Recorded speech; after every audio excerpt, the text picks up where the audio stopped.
Since 1978, California has fallen from 21st to 46th in spending per student.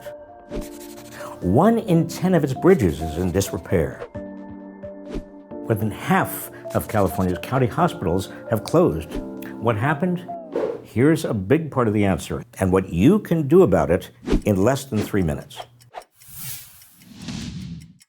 In 1978, California voters passed Proposition 13, which began to assess property for tax purposes at its price when it was bought, rather than its current market price.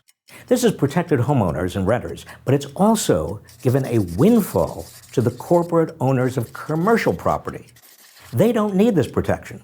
They're in the real economy.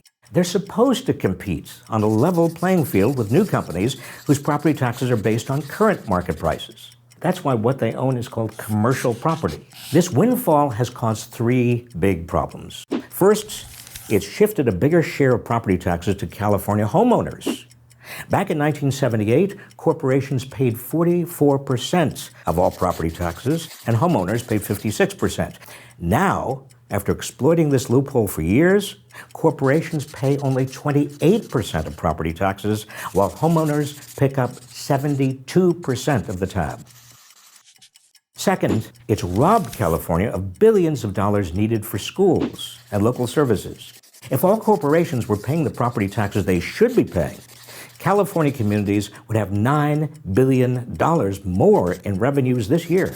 Third, it penalizes new and expanding businesses that don't get this windfall because their commercial property is assessed at the current market price. But they compete for customers with companies whose property is assessed at the price they purchased it years ago. That's unfair and it's bad for the economy because California needs new and expanding businesses. Today, almost half of all commercial properties pay their fair share of property taxes, but they're hobbled by those that don't. This loophole must be closed. All corporations should be paying commercial property taxes based on current market prices. The giant corporations that are currently exploiting the loophole for their own profits obviously don't want it closed, so they're trying to scare people by saying closing it will cause businesses to leave California. That's baloney. Leveling the playing field for all businesses will make the California economy more efficient and help new and expanding businesses.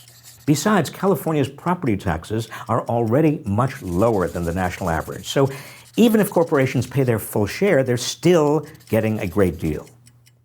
Right now, a grassroots movement is growing of Californians determined to reform this broken commercial property tax system, and who know California needs more stable funding for its schools, libraries, roads, and communities. Please join up at makeitfairca.com.